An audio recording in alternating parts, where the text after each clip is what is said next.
listeners. This is the Bless Radio, and it's the spiritual discussion program on Tuesday evening, just after 6 p.m., 6 to 8 p.m. The aim of the show is to introduce you to the spiritual knowledge in the light of truth, the Grail message by Abrushin.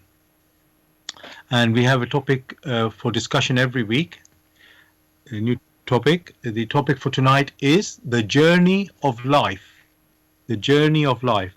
And you're welcome to join us with any questions or comments. The number to contact us, our UK number, it is 079 39 641958.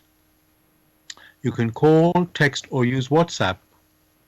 And if you're outside of UK, it is 0044 79 39 641 958. Again, you can call, text or use WhatsApp. I'm going to begin with what is the Grail message? The Grail message in the light of truth by Abrushin is a spiritual knowledge of life. It offers an explanation of the world, a picture of creation on the basis of natural laws. Its lectures contain valuable basic elements as a help in life.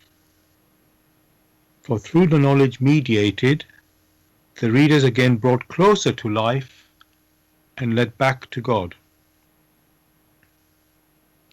The Grail message deals with important fundamental questions of life by explaining in a clear and logical way the automatic working of the laws of nature, the whole weaving of creation, allowing every process to be recognized and thereby the purpose of our whole life. It is directed at the individual and speaks to the innate experiences of the human being, their strengths and weaknesses. Thus, every reader has the opportunity to discover, through the intuitive perception, if what is stated is the truth. Combining with matter-of-fact reasoning, a complete world picture arises, where there is no separation between the visible world and the great world beyond the five senses, nor any separation between scientific and religious striving for knowledge. I'd like to give you a couple of quotes from the author of the Grail message, Abrushin. The hearer and reader of my lectures should always work within himself, keenly probing and building bridges from one lecture to the other, as well as out into the great and small world happenings. Only then will he be able to understand the Grail message and find that it gradually shapes itself into one complete whole, without leaving any gaps. Again and again, in all the happenings, the reader will come back to the basic features. He can explain everything without having to change even one single sentence. The word of the Grail message lives, so that it permits only those people who really carry the honest desire in their souls to find abundantly. All else is automatically rejected by it. For the arrogant and those who seek superficially, the message will remain the book with 7 seals. And I'd like to give one more quote from the author. I wish to fill the gaps which have so far always remained unanswered in the souls of men, and which never leave any serious thinker in peace if he earnestly seeks for the truth. So, dear listeners, just to remind you, the topic for tonight for discussion is The journey of life. The journey of life. You're welcome to join us with any questions or comments. The number to contact us on our UK number, it is 079 39 641 958. You can call, text, or use WhatsApp.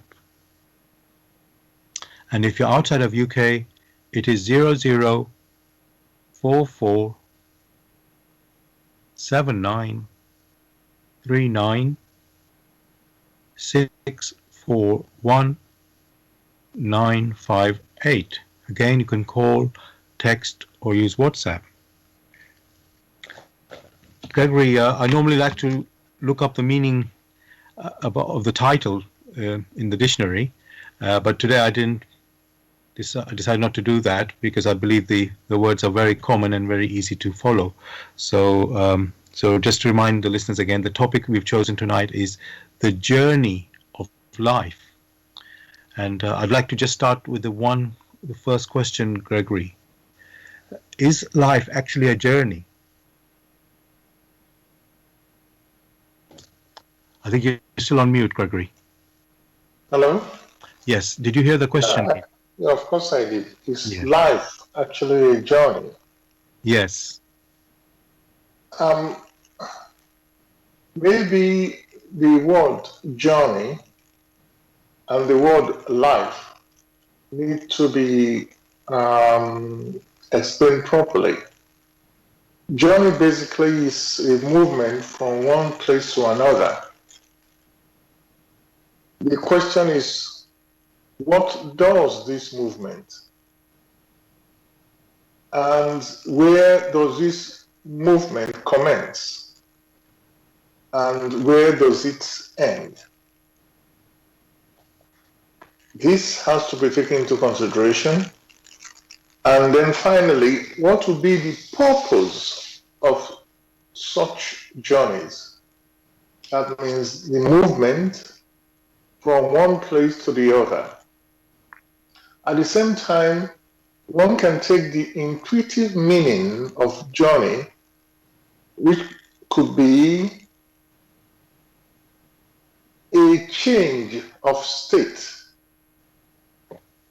A state, that means a change from being in one state, for instance, a state of ignorance, to another state, which would be a state of knowledge or understanding. It could also be discussed as a change of state from being unconscious to consciousness and then self-consciousness. Whatever lies between are the experiences which whoever participates in such a journey, the experiences he or she or whoever it is needs to experience. Therefore, if one looks at the intuitive meaning of journey, particularly the second one we just discussed, then the individual who himself is not life, but is being granted an opportunity to come to better realization, then one may call such a journey a change of states. We call such a journey, or there are so many definitions one can give to it. So that, for now, is a very simple picture one intends to paint. Thank you, Gregory. I can see this is going to be a broad topic of discussion. So, we just have to go slowly through all the various aspects of that. So, like you mentioned, briefly you mentioned about the state, you could say, starting from one state and turning into another state. So, um, and also you mentioned movement. So that's quite a lot in that already. Um, and I think you also mentioned about becoming conscious. That's like from unconscious state to a conscious state. So and then another word you mentioned there about being self-conscious. So there's quite a lot to take in. Um, I mean, first time when you think about the word journey, there's a beginning and there's an end. And I was thinking in the physical sense, we are born on the earth, and then we die on this earth. So is that the beginning and end of our journey? Um, and just to focus a bit more, Gregory, we'll say this topic about life, we're talking about really a human life. There's many other life forms. Um, we can just touch on the other life forms as we go along, but the main aim of this discussion for tonight is about the human life. So let's just go back again. You said about state, and I said about birth and death, which you didn't mention in your answer, the first question I asked. So I just want to go back to that. So you said about is changing of state from unconscious to conscious. Um, so where does that relate to birth and death? Well, basically, if one intuitively follow the simple picture painted, then you'll find the beginning of a journey and the end of a journey tied up with the experiences. These are what one has referred to as change of state. In the case of being born here on earth, that is a beginning, a partial beginning, but it's an integral part of another journey. So you then find the beginning or the initiation of an earth life here on earth, that is being born, and also the end of an earth life, that is the so-called death. That means the personality has now finished making use of the tool available for it to experience. So that is only a path. Thank you for that answer. So you use the word earthly birth and earthly death, and so it already means that our life is not only on the earth. From what you've said, it's only part of the journey, as you said there. So let's try to go gradually, so we don't lose the people. So you're already just to confirm, Gregory, you're saying the life is not only on the earth. Would I be right to understand that? Yes. Okay. One stress that it is what is referred to as, or what you have referred to as the human life. Of course, when examined carefully and thoroughly, does not or has not arisen from the earth, nor is it going to end here on the earth. They are just like two counterpoles.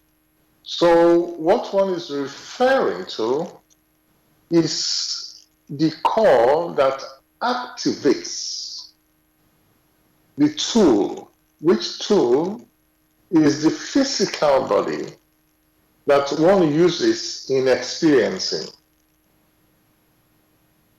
Right. So you have referred to the core which activates the earthly body. So it means the body is not the life, the earthly body we're talking about. So okay, and we had the life exists outside of the earth. So that's, we have already confirmed that. So let's start again then. Let's go further then. Um, okay, so we have existed before the Earth, Gregory. Now, so what is that where we come from then? Is it, yeah, if it's not the Earth, where do we come from? Very carefully, if one now realizes that that which activates the physical body is not of material substance, then one will start asking, of what substance is that?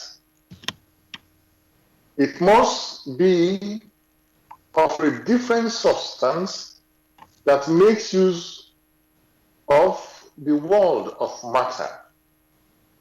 That which activates, one may refer to that as the spirit, which is independent in its movement, independent only with reference to the laws of creation or the laws of nature through which it itself came into existence.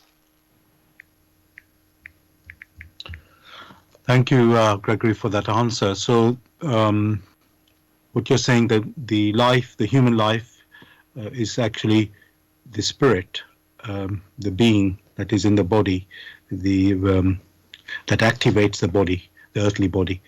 So, spirit is our core, as you mentioned before.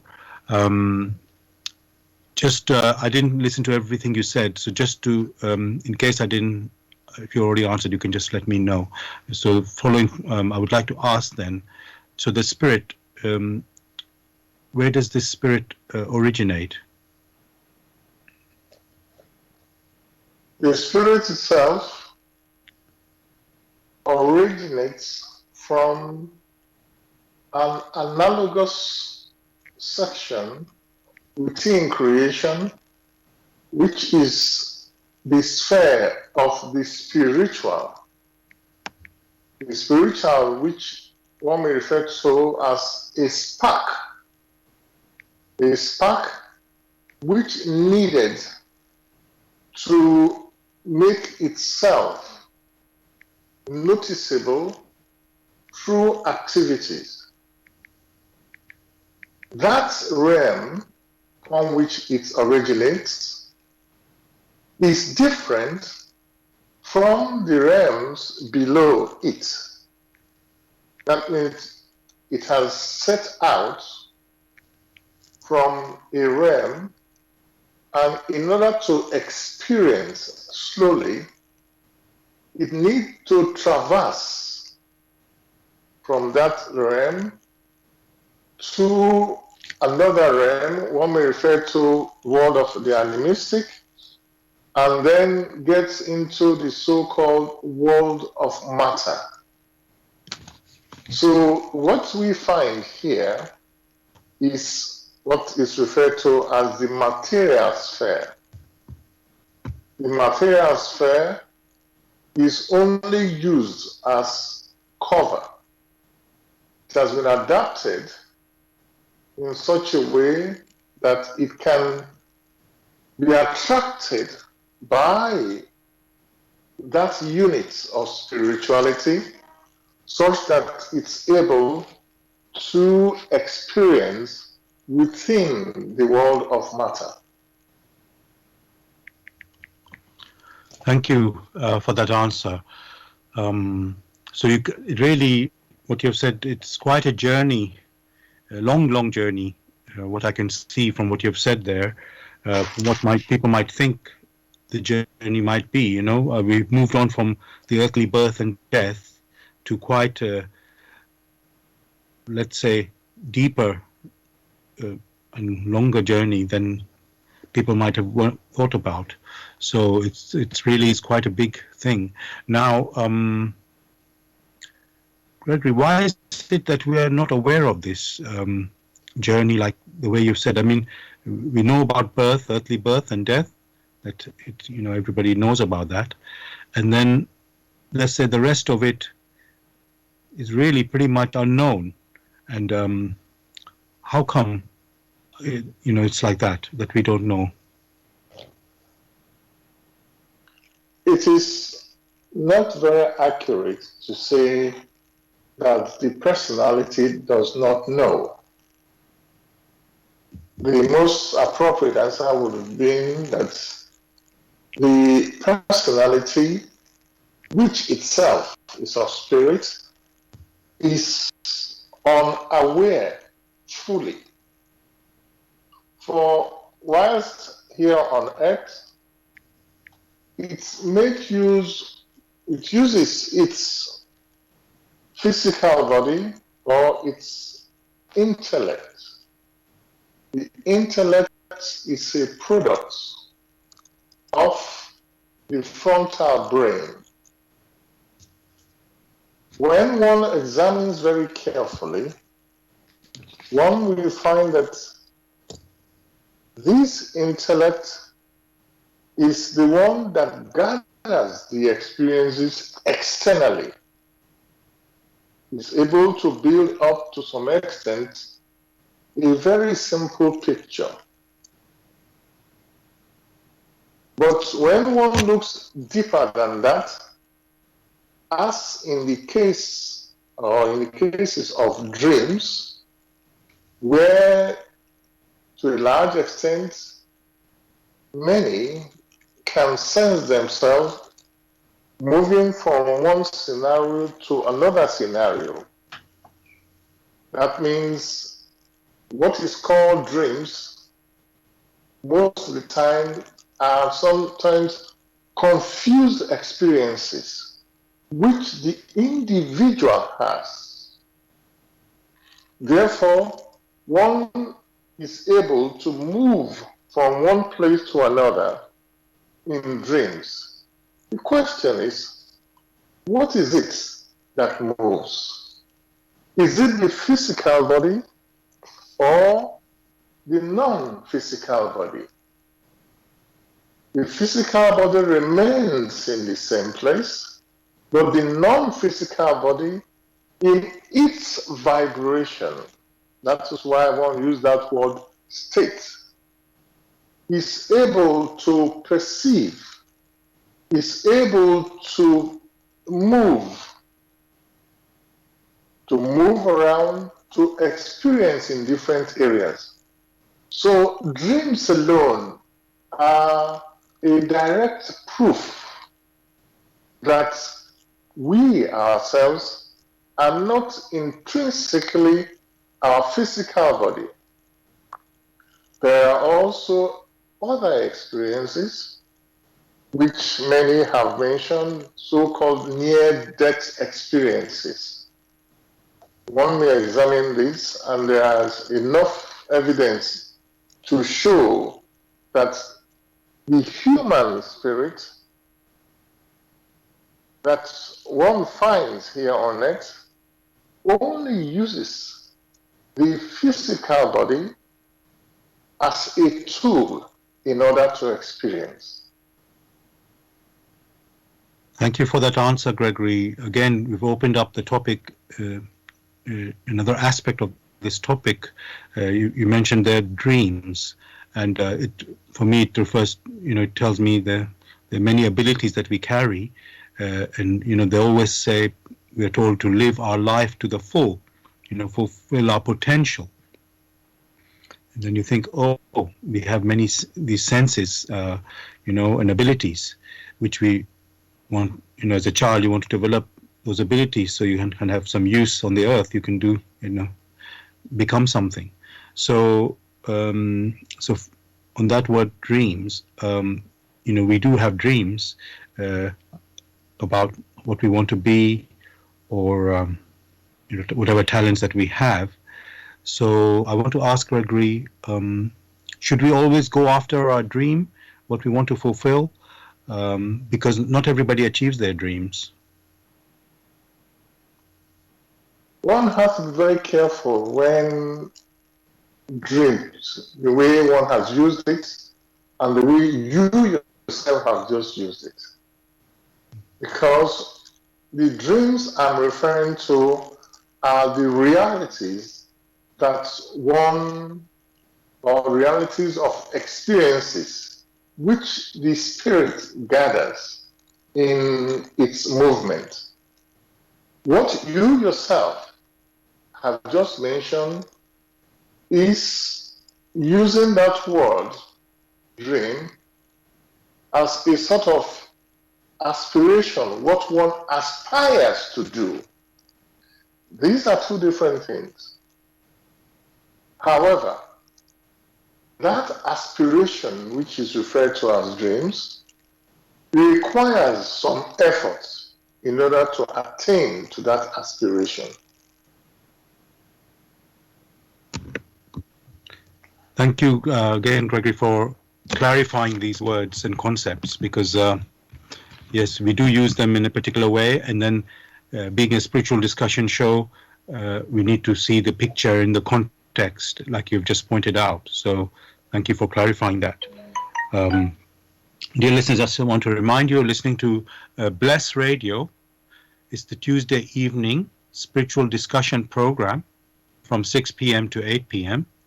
The aim of the show is to introduce you to the spiritual knowledge in the light of truth, the Grail message by Abdushin. And we have a topic every week. The topic we're discussing tonight is the journey of life. You're welcome to join us with any questions or comments. The number to contact us on our UK number, it is 079 39 641 958. You can call, text, or use WhatsApp. And if you're outside of UK, it is 0044 79 39 641 958. Again, you can call, text, or use WhatsApp. And listeners, I was referring you to this show about introducing you to the Grail message. If you are interested in getting more information about the Grail message or want to get a copy for yourself, you can go to this website, which is www.grailmessage.com. I'll spell that. www.grail, that's GRAIL, message, MESSAGE.com.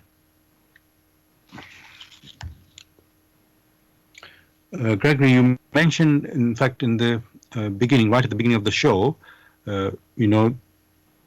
this is about journey of life. And so we've talked about, you could say, journey having a beginning and an end. And so we've covered that in a sense. And then there's also a purpose of our life. And we haven't really discussed that so much. Also, before I ask you to talk further about purpose, we've talked about, let's say, the journey is in, let's say, in sections, if I can put it in that way. So one section being the earth life, which we are very familiar with, birth and death, obviously the beginning and the end, and then what we do on the earth, growing and so on. So in a way, we sort of know about the earthly purpose of life, and being a spiritual discussion show, I'm assuming there's also a spiritual purpose of life.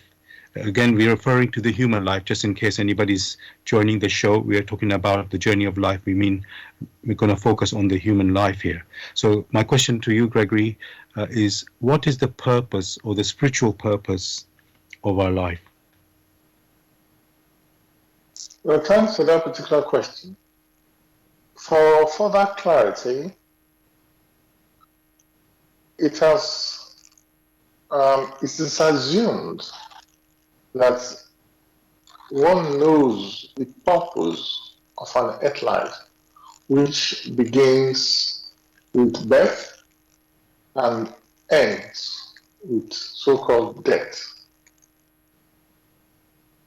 But however, most of the time it is found that many separate that which is transient, which is beginning, birth to death. That's a period of time, a span period of time, from that which is spiritual. That which is spiritual has to be understood in the proper context. When one sets out on a journey, one says there is a purpose. Of course, one cannot go on a journey to get what one already has. You go on a journey to get that which you do not have. And therefore, the personality, the human personality that sets out on a journey has gone out from its origin in order to gather experiences, to mature in a spiritual sense, and go back to its origin as a self-conscious spiritual being. And that was why one had used that term states from a state of unconsciousness through a state of consciousness and then finally to self-consciousness. Self-consciousness in the sense that within the unconsciousness there are talents or gifts which have been implanted, which talents must come to fruition. Only when those talents have come to fruition in itself will it has become self-conscious. Therefore, spiritually, the human personality has come or has traversed, has journeyed from its origin in the spiritual realms in order gradually but surely to gather experiences to enable it or such that those experiences will awaken such that it becomes self-conscious. And part of the journey is an incarnation here on earth for a time in order to experience, and then after that time, because you find that the physical body is transient, that is temporary, it discards the physical body and goes back into a realm which is non-earthly, and most likely, depending how it has spun its threads, is able to come back a second time or a third time. And finally, if it has matured in accordance with the laws that permitted it, or the laws that permitted that those talents which were put in there, those talents, if they have been cultivated aright, then is able to go back home as a self-conscious being to be able to participate in experiences from its beginning. Thank you, Gregory, for that comprehensive answer there. I want to um, try and understand what you've said there, but before I do that, I want to say on the earth, we go to a school and we are taught as a child, language and, writing, and then, develop ourselves to, work basically to work and be useful on the earth. But what you've mentioned there, let's say the spiritual aspect of life, uh, about becoming conscious and experiencing, we are not taught about those things. I mean, yes, you can get a religious education or spiritual education, in a sense, uh, but somehow what you have said seems to be not really, we don't really seem to learn about that exactly. How you've referred to becoming conscious and so on, that is not really taught. So um, I'm just wondering, is a life about, on the earth? Obviously, we are taught things and we learn things and we develop our talents. The spiritual life, is it like left to us on our own to just discover? Life is about learning and discovering, and maybe the spiritual life is we're completely on our own to discover. It's like an individual adventure. Um, so is that right, Gregory? Is there like an education about spirituality? Maybe I should call it spirituality, that we can learn. Let's say, like in a school, um, or is it something completely we need to discover ourselves individually? In the process of so-called schooling, where intellectual abilities are cultivated, in that particular process, many a time, some of the skills or the talents which lie dormant within, some of those talents are awakened. Some of these talents, like patience and perseverance. In the school you just mentioned,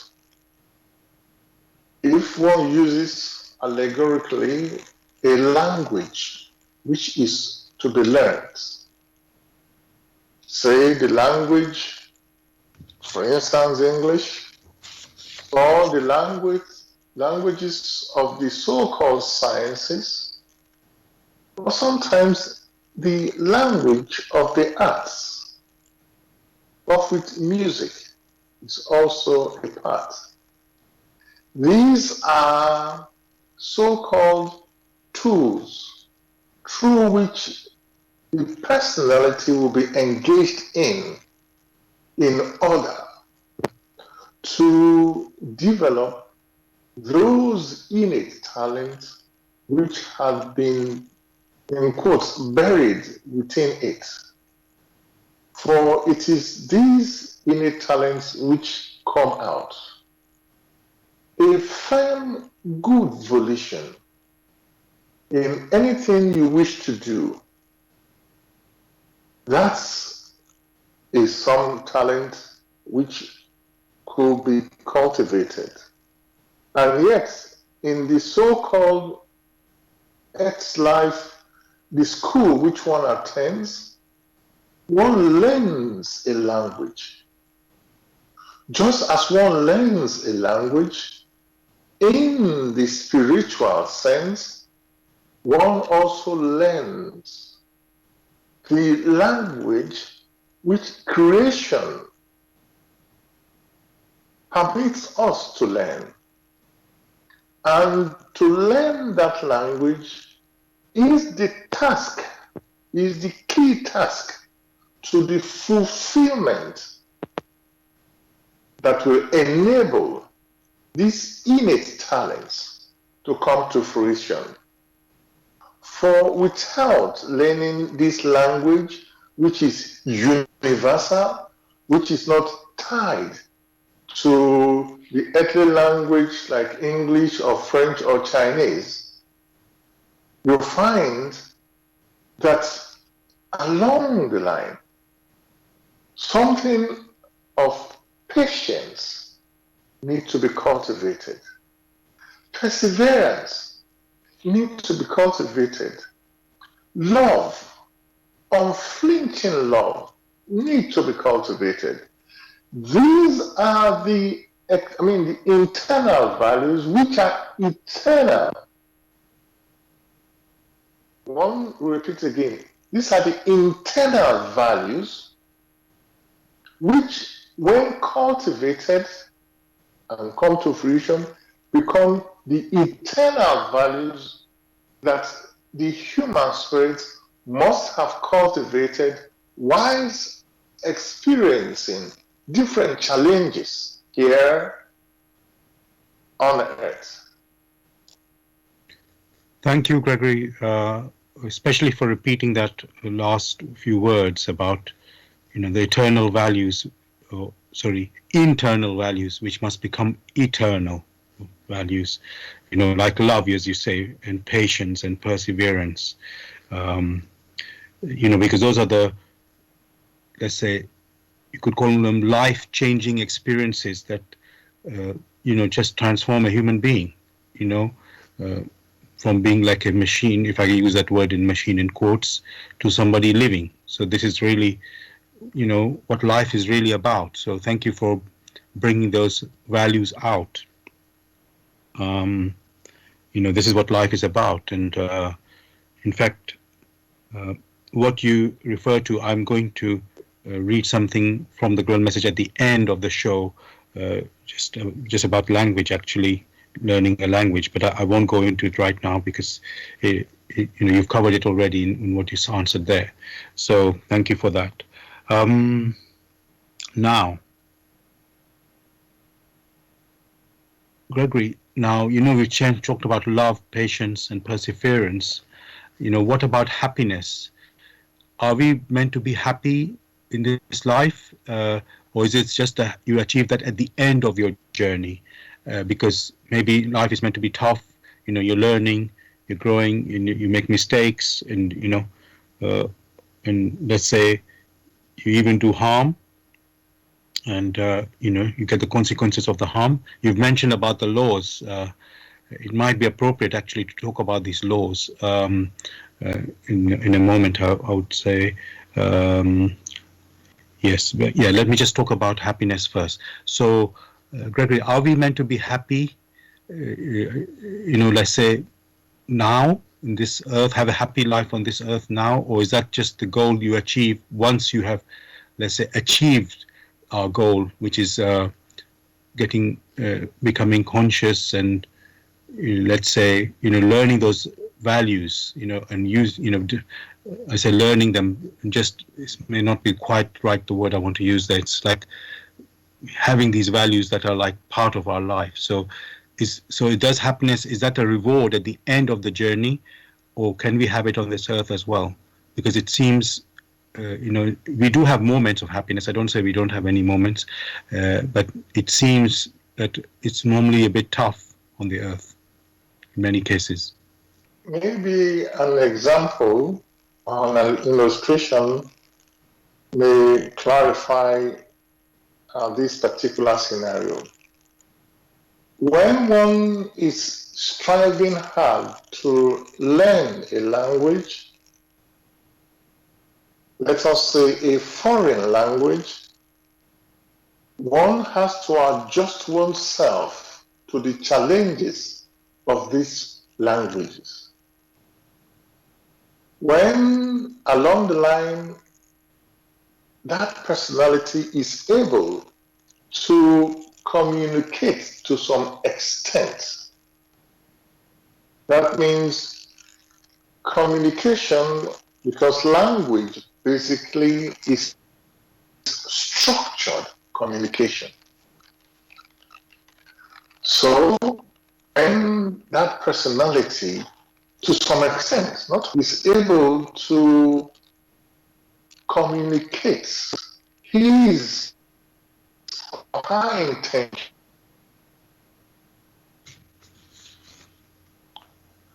Gregory, are you still there? I can't hear you now. Gregory? Is able, oh, yes. Sorry, there was just a few seconds we lost your voice completely. So if you can just recap the, let's say, last 1 minute that you spoke. When a human spirit, just a minute, please. Yes.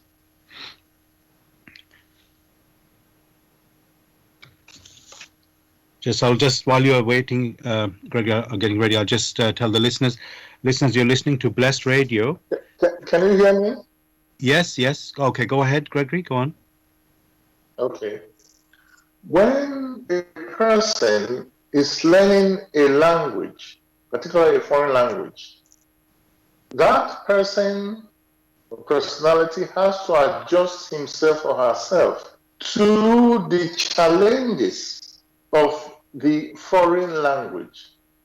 Along the line, if that person is able to communicate for what is referred to as language is structured communication. It means that one is able to pass on, to transmit its intentions or motives from one to another, who then understands it because he or she, in quotes, vibrates on the same frequency. That is what one may refer to as understanding the language. But it doesn't stop there. More challenges come along the line. There are some who can speak the language just for simple communication. There are others who can not only speak the language, write it, and behave like poets. That means they have a good command of this language. And therefore, you have that when one is able to overcome the challenges at a particular level, one attains a state of happiness or of joy and happiness. So, if one is to take these challenges as steps for development, such that one is able to understand the language, which nature, which creation, that language of love, that language of patience, that language of perseverance. Once one is able to a large extent, which is graded anyway, to understand it and make use of it, in return, happiness, that state of joy and happiness falls back. For in one's activities, one will not act in an arbitrary manner, but will act in such a way that in speaking the language, only joy and happiness will accrue from it. Thank you for that answer, Gregory. And I want to say, they say, people say life is a risk or a journey into the unknown. You don't know what's going to happen next, really. And then some people will have doubts and become anxious. And some people will be cautious, others will be risk takers. Now, what I want to ask about that is, I mentioned about the happiness, the previous question I asked about having happiness always, and you mentioned now there's a language that we need to learn and we need to develop ourselves, so you could say, to get to know this world that we are living in, this creation. So my question is, when people don't know what's going to happen next, right? Um, how can we? Uh, I mean, if you're not yet, let's say, uh, I don't want to use the word master of this mastering this language of creation or of this world. Um, how do you sort of have confidence or feel, lack, because there's people who do have doubts and become anxious about life, what's going to happen next to them, and fears that they have. How do we get, overcome such doubts and this thing of not knowing what's going to happen next? Correctly observed, you mentioned to some extent, one does not know what may happen tomorrow or the day after or something of that nature. So there is uncertainty. Of course, there is uncertainty. There is risk. In the process of sensing that you are not very conversant with all what you may go through, then the only thing one may do is to strive in such a way as to improve oneself. Some of the things one just mentioned: firm good volition, patience and perseverance, inflexible love, not only for yourself, but for your neighbor. In such a way, one will build up an environment around oneself such that former threats which one had sown in the past, when they return, they will meet an environment which swings with the laws of nature. So, if those threats are of a heavy nature, which would have made one sink because one is uncertain, but when they now meet an environment which is light and joyful, those heavy threats will be burnt out, just like a meteor which is coming from the outside into the Earth's atmosphere, emitting the atmosphere are burnt out. If, on the other hand, those threats which are returning to the human spirit meet an environment which is bubbly, which is joyful, then, in accordance with the law of the attraction of homogeneity, those threads will now raise the personality up. So in such a case, that human personality need have no fear. On the other hand, fear and uncertainty only arises for the human spirit who has remained indolent in awakening those talents that we just mentioned. Thank you so much for that answer, Gregory. And listeners, I would like to read something very appropriate, following on from what Gregory just mentioned there, from the Grail message, In the Light of Truth by Abrushin. And this is from the lecture, The First Step. And it's the last few paragraphs of the basically the end of that lecture, the first step from the Grail message. Cast off all torment caused by thoughts, and trust instead in your spirit, which will surely find the right way if you yourselves do not wall it up. Become free in spirit, which means nothing else than let the spirit within you have its way.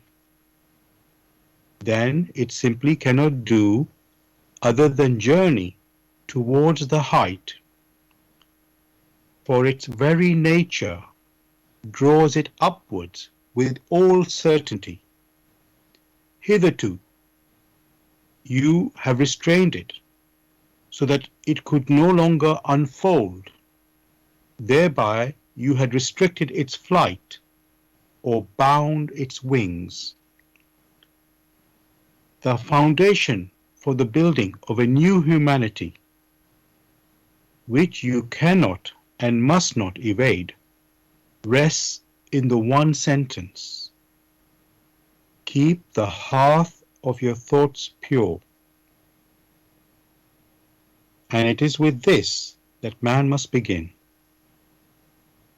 That is his first task, which will make him what he must become: an example to all who strive for light and truth, who wish to serve the Creator gratefully through the nature of their whole being. He who fulfills this needs no further directions. He is as he should be, and will thus receive the full measure of help that awaits him in creation, and leads him upwards without interruption. Dear listeners, as we always encourage you, Gregory and I, to read the Grail message and examine it. So we urge you again to do that. And so I read this little extract from the lecture, The First Step from the Grail Message in the Light of Truth by Abdushin. And if you are interested in getting a copy for yourself or want more information, you can go to this website, which is www.grailmessage.com. I'll spell that: www.grail, Grail, message, MESSAGE.com. Dear listeners, you're listening to Blessed Radio. It's the Tuesday evening spiritual discussion program from 6 p.m. to 8 p.m. The aim of the show, as you know, is to introduce you to the Grail message in the light of truth by Abdushin. And we're having a topic of discussion tonight on the topic of the journey of life. The journey of life. You're welcome to join us with any questions or comments. The number to contact us on our UK number, it is 079 39 641 958. You can call, text, or use WhatsApp. And if you're outside of UK, it is 0044 79 39 641 958. You can call, text, or use WhatsApp. Thank you.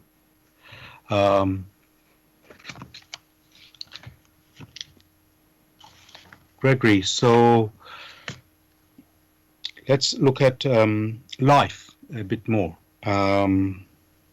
We've been talking, Gregory, about human life, and I just thought we just briefly mention other life, because obviously we don't exist on our own.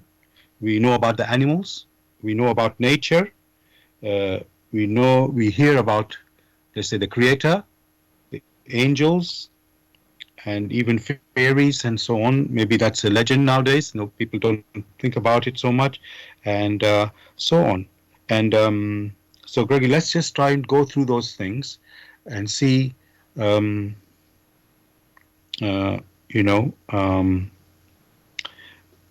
that life about these other beings, let's call them. So let's just go one by one, Gregory. How about plants? Are they also life, Gregory? I think you're still on mute. Plants by themselves are only places which may be used in quotes for accommodation. For plants do not move by themselves from one spot to another. They remain in the same place. Only those objects or only those bodies that are able to move from one place to another have within them some life, in quotes, which is able to guide them. Then you have things like the animals, which have a soul to guide them.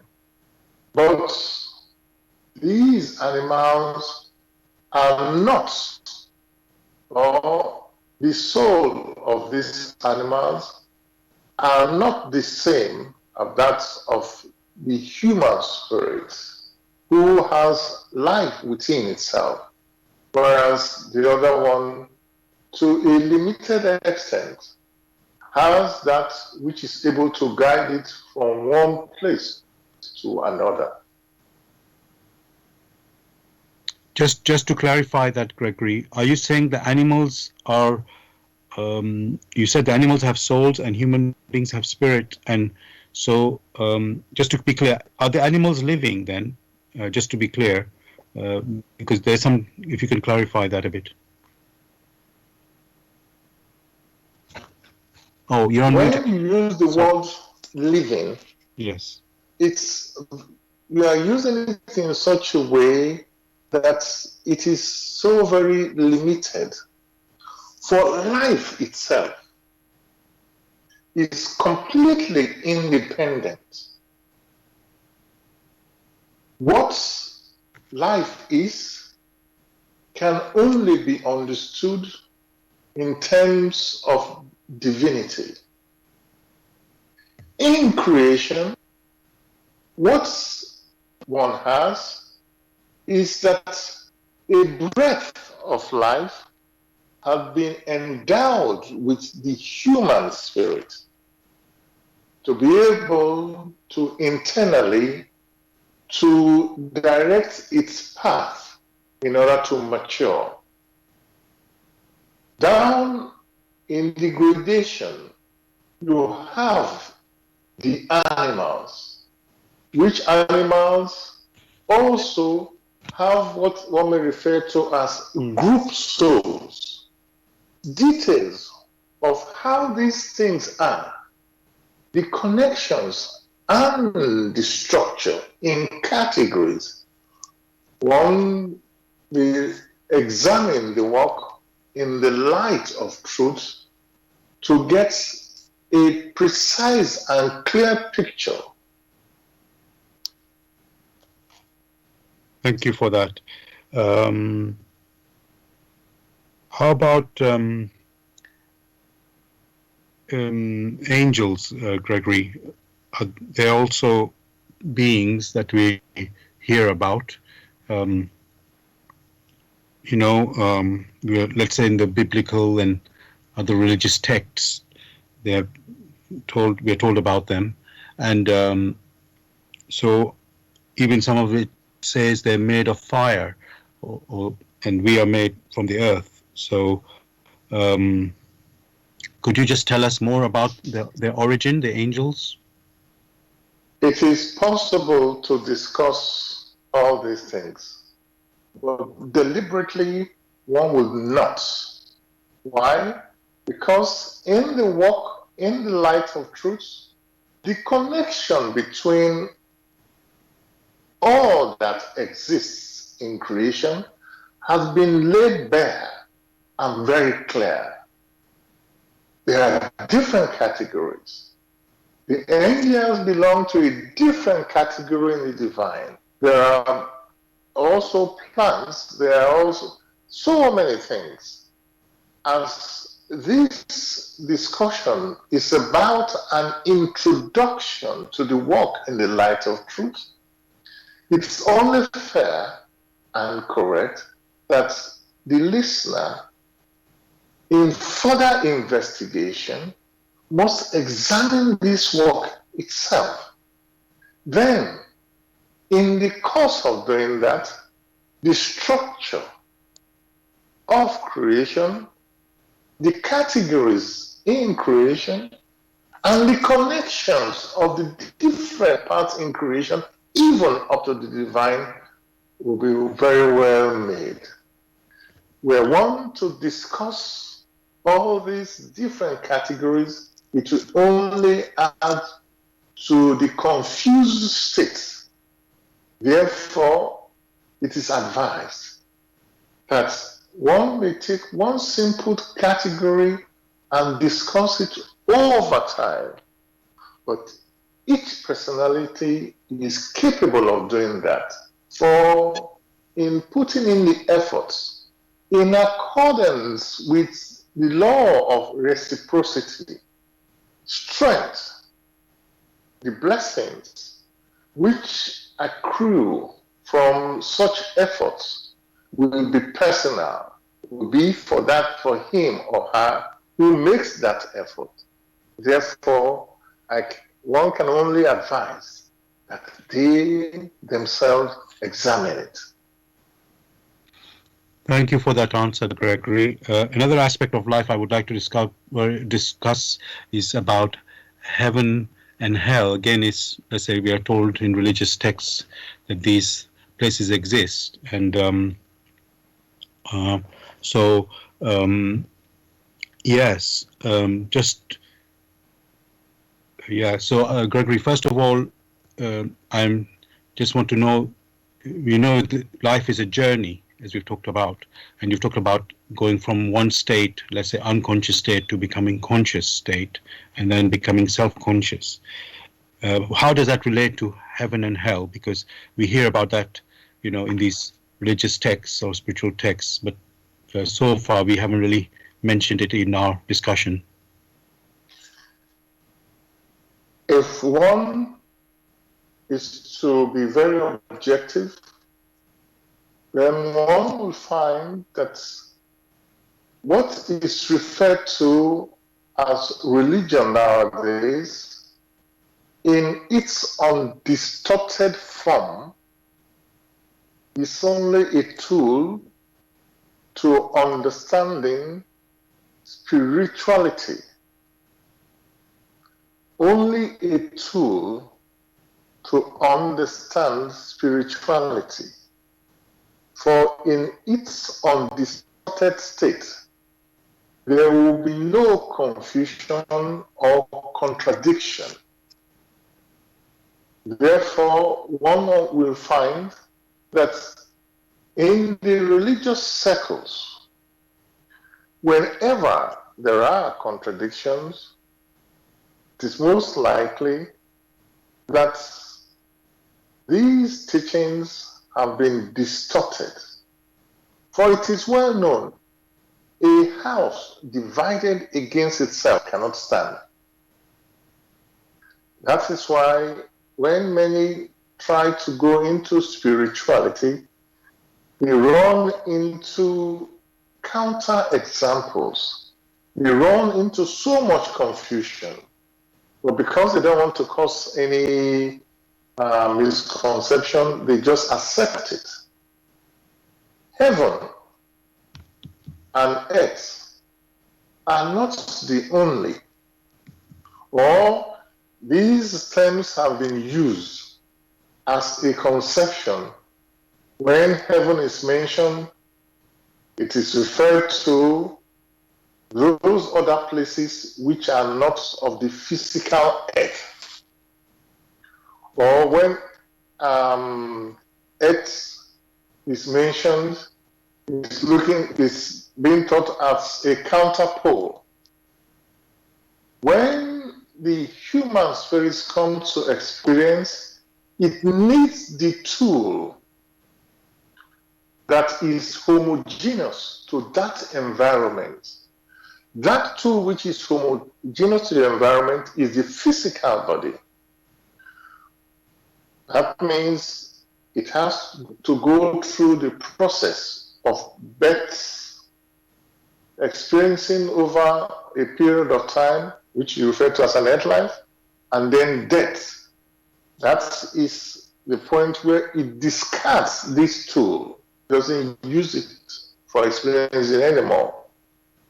When it then goes over to the other realm, that is not earthly, is able to use the appropriate tools for further experiencing, depending on its density, depending on that which it must experience because it has some thread. Some personalities don't go far away from the earth. They go straight sometimes to the ethereal realm. In this ethereal realm, they are also able to experience the laws which envelop, which enables experiencing in the ethereal realm, are the same laws which also envelop the physical world, which enables it to experience. So if the experience are of such, or if the threads it has sown are of such dense nature, then it may sink further into a neighborhood where people who have such similar tendencies gather. If those tendencies are that of gossip, then that particular personality will be attached to those who like to gossip. If it is those of stealing, that personality will be in a neighborhood where stealing, where there are many others who are very artful in stealing until it loses that tendency, it grows out of it. For in accordance with the laws, that particular personality is in such a neighborhood. Whereas those of noble personality who are patient and persistent, who have that innate love of their neighbor, will not come to that neighborhood. However, will move away. And because they are lighter, they will be drawn nearer home, step by step, before they then get to the realm from which they started. If they have experienced in the right way and are filled with the right longing, which draws them up, they are likely to arrive home as self-conscious human spirits. Self-conscious because deep within them, they have those firm good volition. They have that love for their neighbor, that firm love for their neighbor, which is unflinching. They are patient. They persevere. These are some of the qualities. Of course, one should not expect those who have intrinsic love for their neighbor, helping in whatever way they can, to be in the same realm with those who are rogues, who always want to steal and destroy other personalities. There is a separation because there is no homogeneity. Sometimes in ignorance, many just mention heaven and earth and think in heaven, people stay there and enjoy themselves, sleep and do nothing.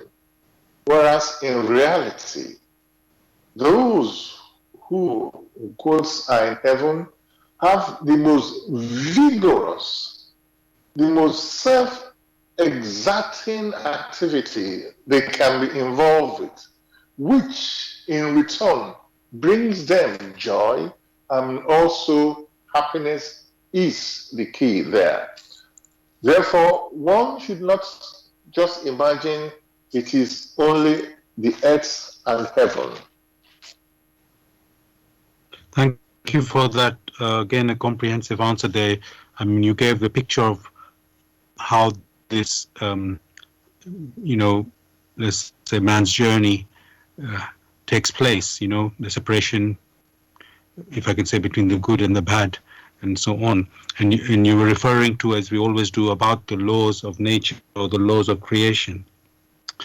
And Gregory, I thought it might be appropriate now if we do talk what these laws actually are. I know we do mention them once in a while in our show, so I thought it's quite appropriate today if you do tell us what are these natural laws or the laws of creation that that operate in this creation. In the discussions we have been having, one has referred to them. And one also referred to silently the laws of nature, or more generally, the laws of creation. And very simply, here we have a discussion which is ongoing.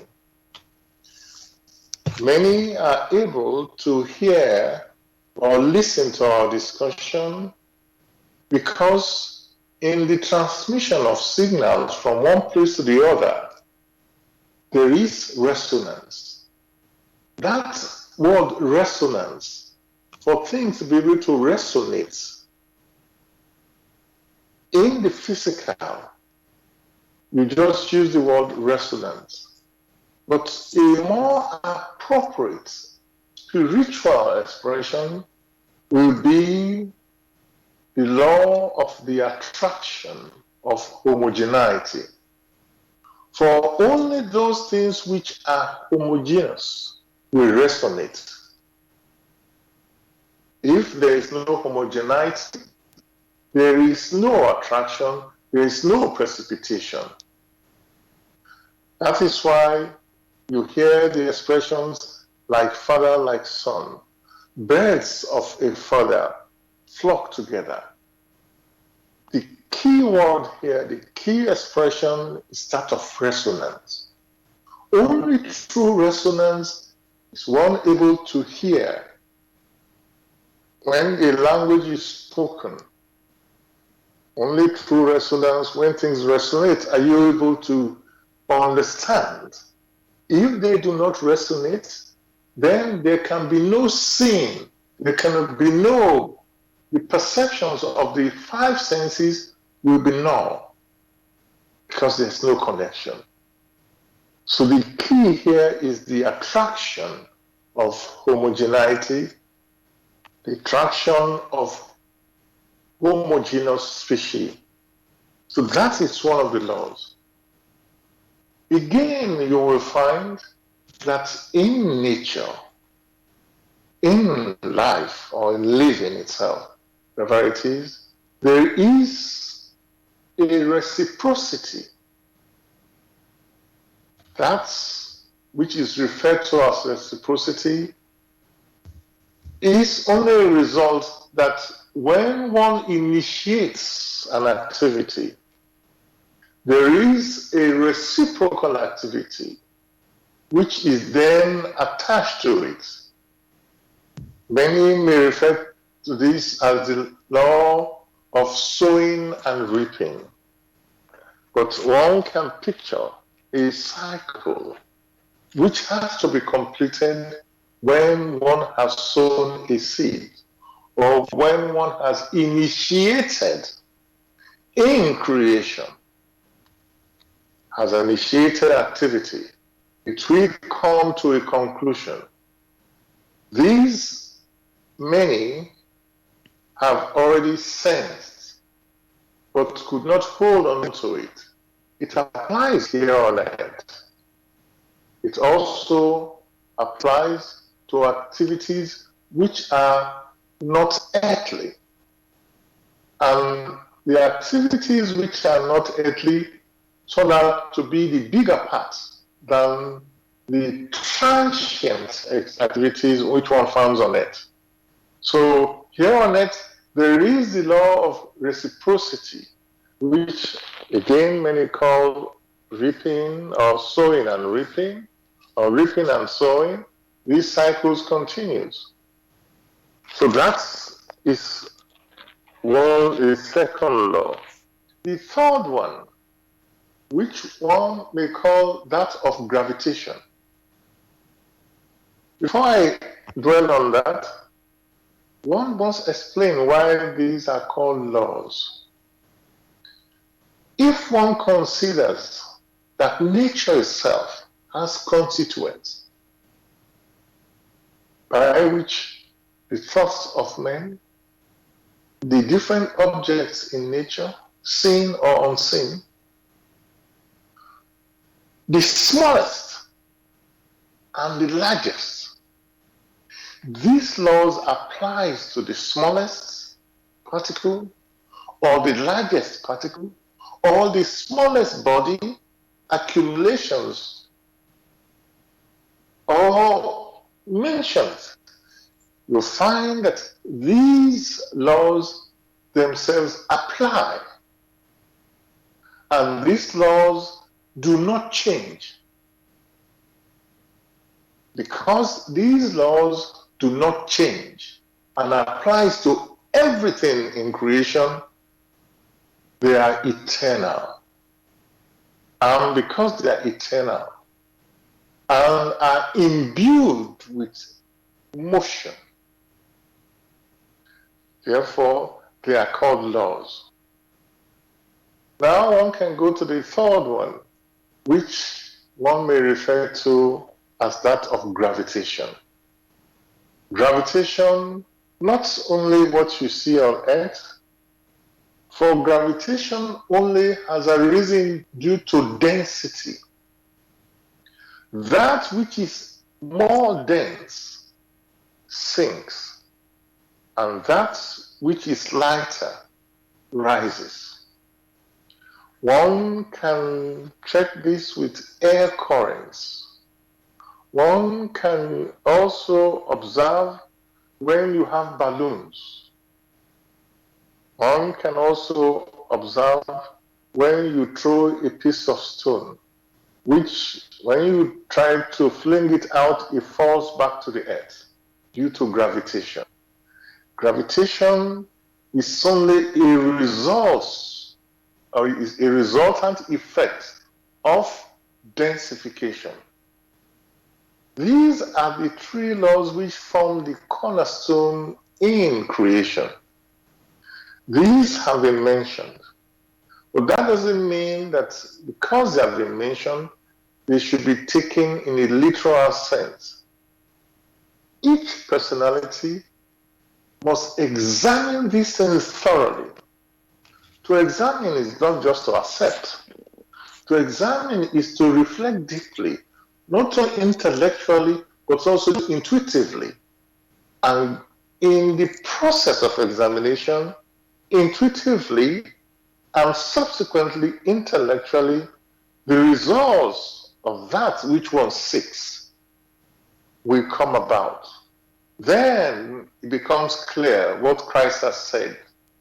He who seeks diligently must find. Thank you so much, Gregory, for your answer and explanation about the description about the laws, these natural laws. I know you mentioned in your answer about the cycle, and I was thinking, we talked about on the earth we have birth and death, and we've already talked about heaven and hell. But what about reincarnation? We hear, let's say, some teachings, again, spiritual teachings or religious teachings, they mention there is reincarnation. Others say don't refer to it at all. So first of all, Gregory, is reincarnation real? And if so, what is the purpose of it? Thanks for this particular question. Whenever expressions such as you made are uttered or thrown out one, when he's confronted with some of these challenges, the first thing is to silently check whether the intrinsic explanation harmonizes or swing within the laws of creation, which laws one has just mentioned.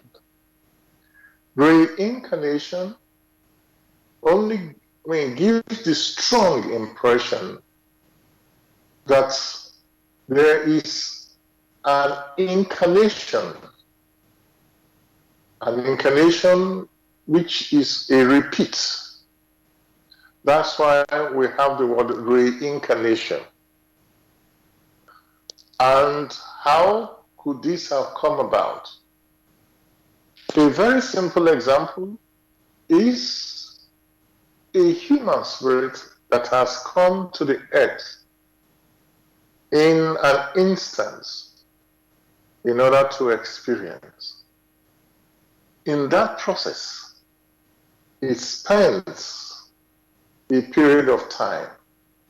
For the physical body can only cooperate for a period of time, planet life. And there were certain angels with For whom many God was human wroth. O spirits, he, the that knower of the period heart, knew them could be envy. They 50 reviled years, could be Adam, 70. saying, Since There are God hath some shown love to him, he hath that may go up to 100 or 120. But that still remains a period of time. After that period of time, depending on the threads which they themselves have spun, they are able to drop this physical body because it has been exhausted in the process of experiencing. Life here, so-called in the world of matter, is transient. Transient only means it lasts for a period, not forever. And therefore, in passing over, that human spirit then realizes it hasn't gathered as much experience as it needs. For we just mentioned that consider the case where the human spirit needs to cultivate again and again firm good volition, patience, and perseverance. Some to some, particularly women, purity, giving purity to their thoughts. They need to come back again, not in an arbitrary manner, but in a manner which is consistent to these laws through which they themselves came into existence. And part of this existence and experiencing, which is part of the purpose of life, is to come back to gather more experience, purify themselves before they start going back to their origin. There are many that may need to come back several times before they are able to mature enough and then to venture in going back step by step towards home. There are others who, whilst on earth, spun threads, which threads are so heavy that they need to come back in order to expiate, in order to undo, because they have tied knots within the threads of their existence. A simpler example could be you have someone who, for one reason or the other, out of carelessness, killed another person, or out of envy, did so much harm to another. that personality needs to come back in order to experience on a different side what that envy has done to others. If in the process of such experiencing, it is able to feel remorse and sever such traits, then it has purified itself and it may then pursue its own path in rising upwards towards home. For each personality is here for himself or herself. And very simply, no one human spirit should try to impede the paths of another in order to drag them down. So these are some of the conditions that one finds that will bring about a process of a repeat, which many will refer to as reincarnation. What one has just discussed is an infinitesimal part of the whole. Again, the need is there for many a listener to examine thoroughly and rigorously the work in the light of truth, the Grail message by Abushin. There, again and again, all is laid bare. Thank you, Gregory, again for your comprehensive answer about reincarnation. And dear listeners, as Gregory has mentioned I also urge you to pick up the Grail message. And if you are interested in getting a copy of the Grail message or want some more information, you can go to this website, which is www.grailmessage.com. I'll spell that: www.grail, Grail, message, MESSAGE.com. And you're listening to Bless Radio. It's the Tuesday evening spiritual discussion program. The aim is to introduce you to the Grail message in the light of truth by Abdushin. And the topic we're discussing tonight, I'm sorry, I'll just stop that. So the topic we're discussing tonight is the journey of life. You are welcome to join us with any questions or comments. The number to contact us on our UK number, it is 07939641958. You can call, text, or use WhatsApp. And if you're outside of UK, it is 00447939641958. You can call, text, or use WhatsApp.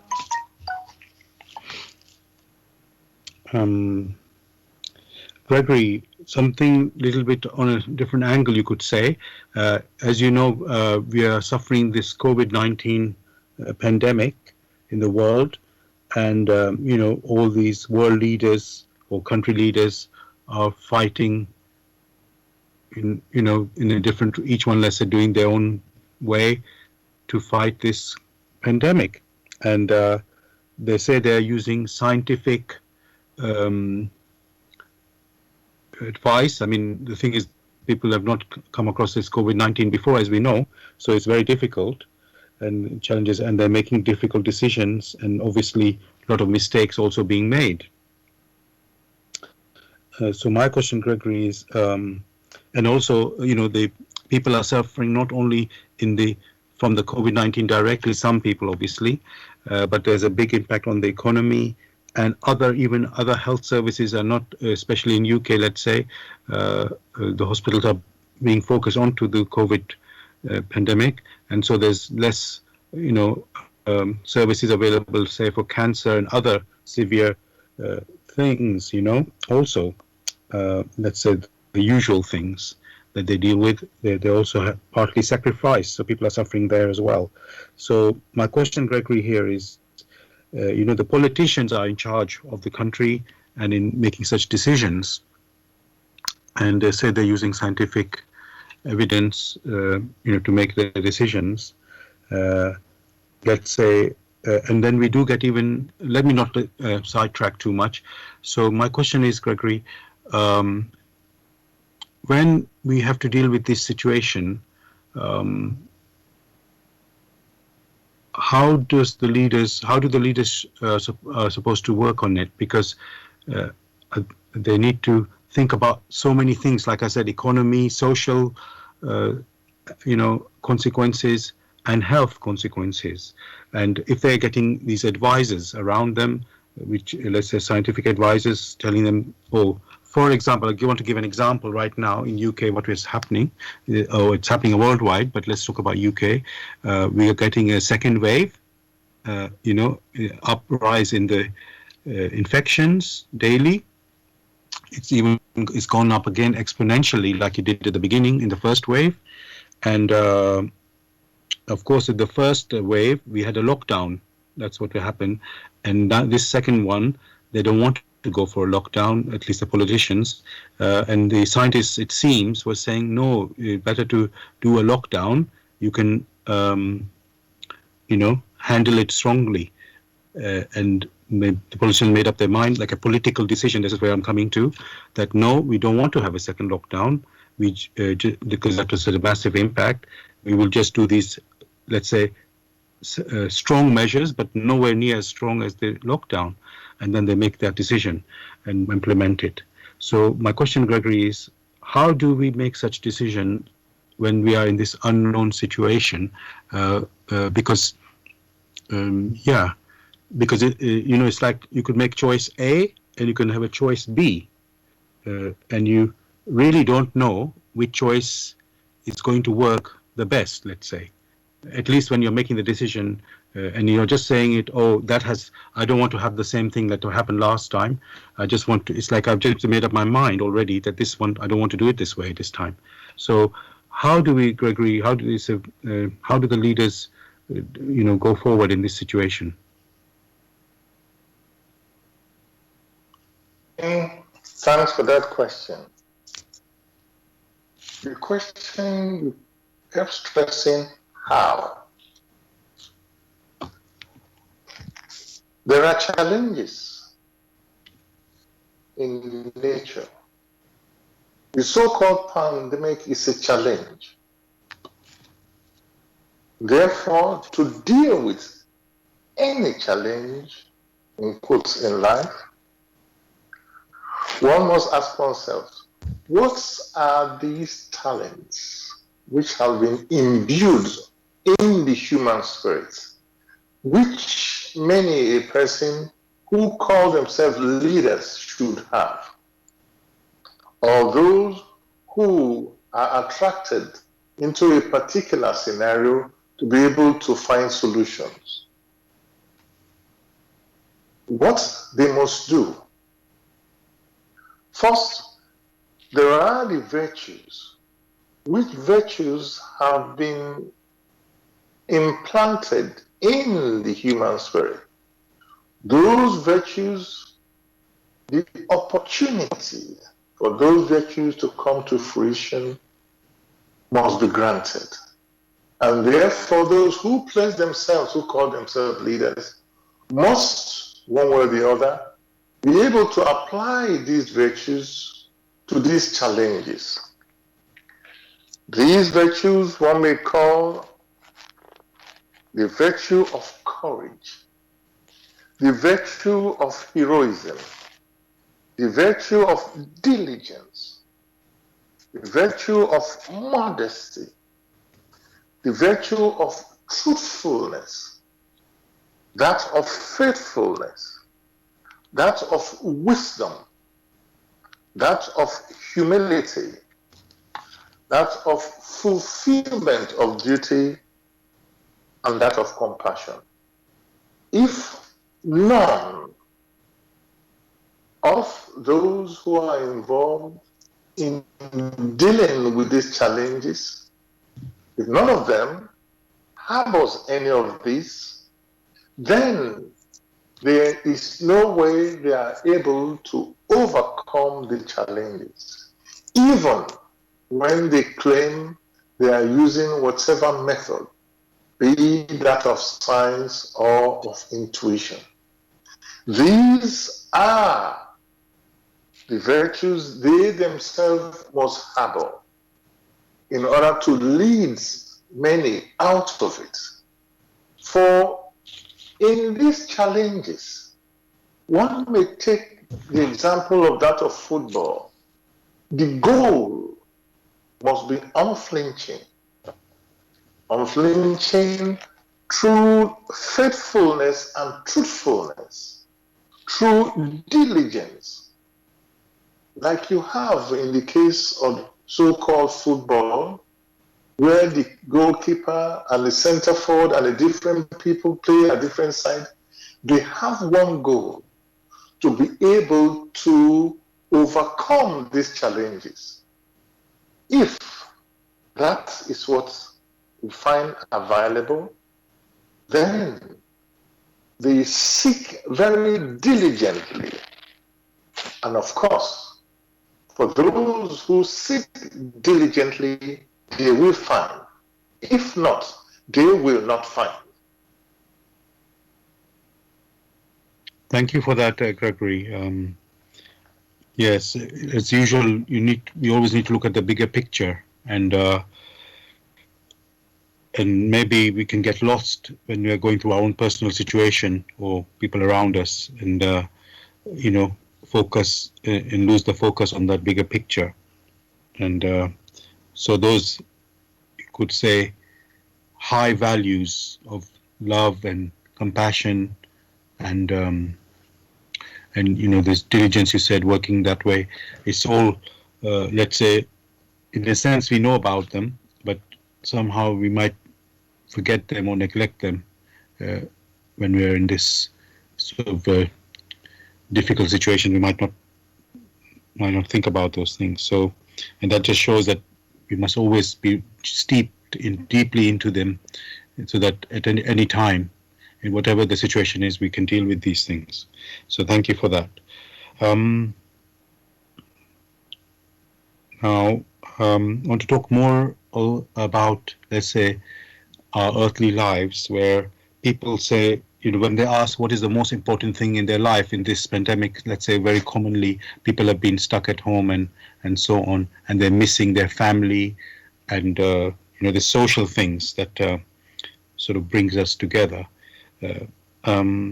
So, Gregory, is family really the most important thing in life? It seems this is what, as I said, you hear in these current times, and because they say money, people before they would say, oh, money is important, and but obviously we know money doesn't always give you happiness, but somehow this family thing seems to be very important and has come to the top of the picture, top of the list, let's say. So, is that right, Gregory? Most of the time, those objects which are closest to us are mentioned.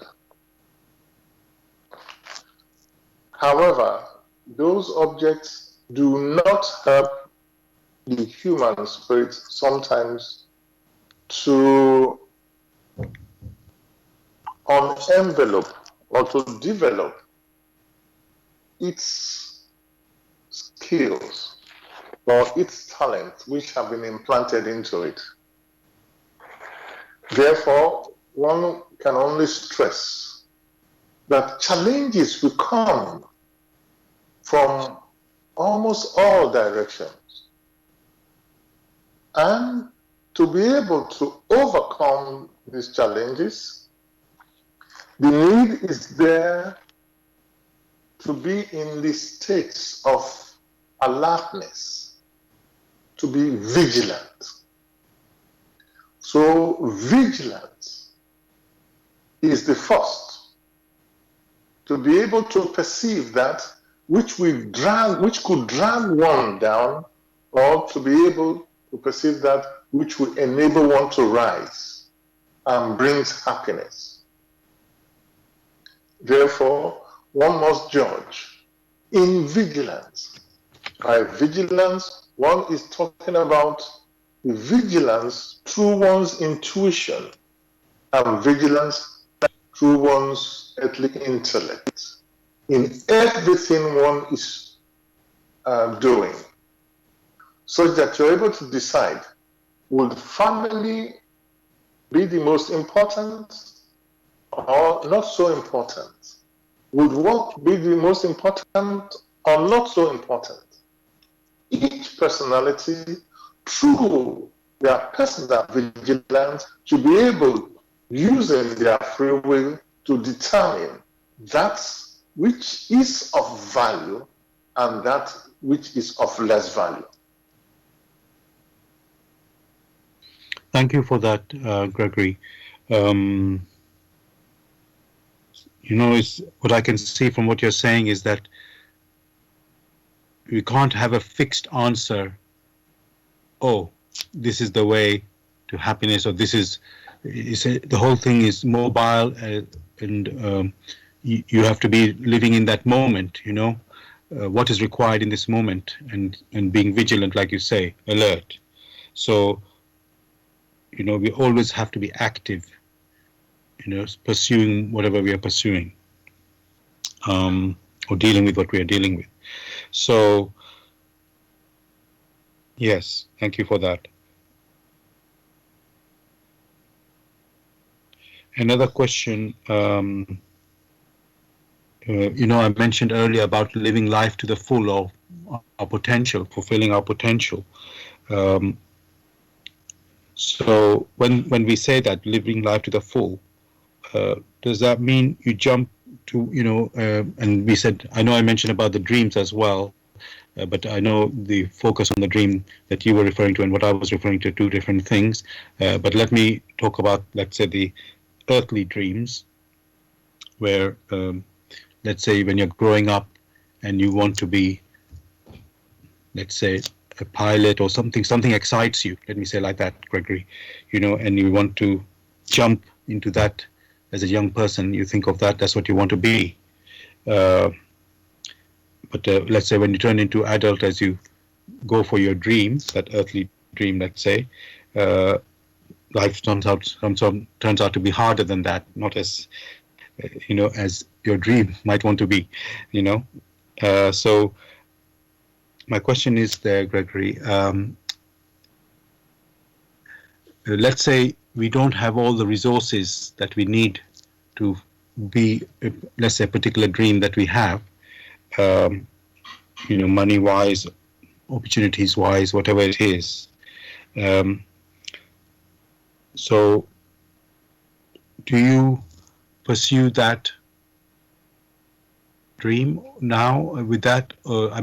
Let's say things, as I said, don't go your way initially, and then do you still pursue that? Because say maybe let's say for thinking of this pandemic that we are right now, they're saying the young people are having the most difficult time in this situation because they don't have the experience. The job situation is not very good. There's not many opportunities for them, and even some of them have said, especially those even now going to university, they're stuck inside their accommodation, and it's not the experience they were expecting to have. And maybe they were thinking this will be the best time of their life now, to let's say pursue what they want to do and enjoy their life in a sense as well. And so almost they feel, lost their, you could say, their vision for the future. So my question, Gregory, is how should one be in such situations where things don't work the way you had it, expected, let's say, and should you, let's say, I'm going to give a silly example. There's been an advert for jobs, put by the government, where they show a picture of a dancer, a ballet dancer, young ballet dancer, and they're saying, why don't you apply for cyber IT job, something like that, change of career, and it's like your dream was to be a ballet dancer, and now you're being, let's say, somebody's telling you, oh, do something different, totally different. Uh, what? How does the person respond to that who has such a dream? Yeah, I sometimes request that the scenario should be painted as simply as possible, Okay. because along the line it becomes a bit too convoluted. But I always try to start very briefly. The Sure. expression "live life to the full" only is an allegorical way of saying allow the impressions which assail you, the the external challenges which assail you, allow them to go via the frontal brain to the back brain, that means through one intuition, to the spirit. And in that movement, in that motion, the results now stream back again to the back brain, then from there to the frontal brain for earthly application. Then that cycle is completed. That means it is being lived to the full. Strictly speaking, that is what it means. For if in one's experiencing, in the challenges one encounters along the line, one allows that to happen, and one which the scenario we just described is will be called vigilant, then before too long, one is able to overcome these challenges or to find ways around it. For such challenges now forces one to some form of diligence, diligence in a spiritual sense. That means you now find a way, not giving up the goal, which sometimes you people refer to as dreams, not giving up that goal, but finding a way around the challenge, building up structures which will not let you down, but will enhance the pursuit of that goal, but now in a way which one will refer to as flexibility. Then one will not be overwhelmed with the external challenges. For if one seeks diligently for solutions, in all naturalness, one will find solutions. Even in the case which you just described, where there are adverts which says, oh, come and do this, and that is not in your field. Again, that could be helpful. For if in your sensing you decide to go along such paths, it may well turn out that the experience that you need to have in order to reach your goal will emerge. So it is vigilance, motion, constant motion, filled with humility, filled with diligence and courage. That is what will see man through in the challenges that accost him. If he or she runs away, does not show courage in pursuing that which he says he should fulfill, and that he should know that along this line,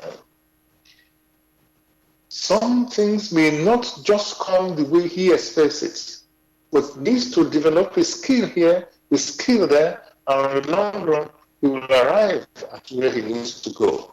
then he or she will be successful. Else, it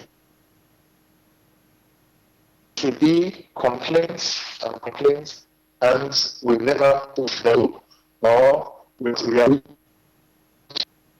you think they already have. Thank you, Gregory, for that. I know the last few seconds, unfortunately, your voice or connection was a bit crackly, but I think we got the gist of what you were saying. So thank you very much for that. Dear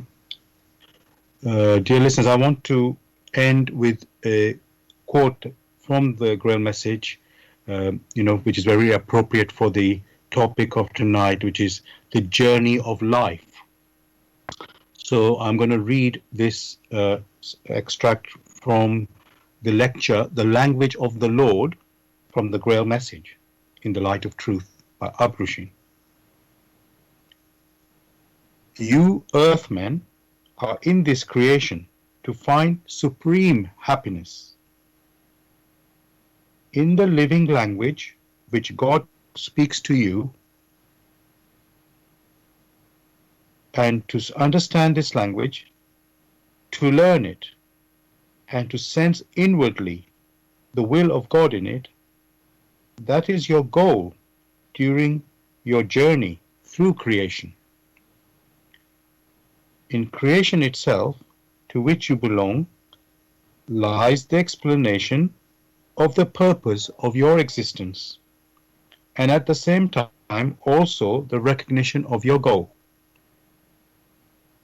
In no other way can you find either.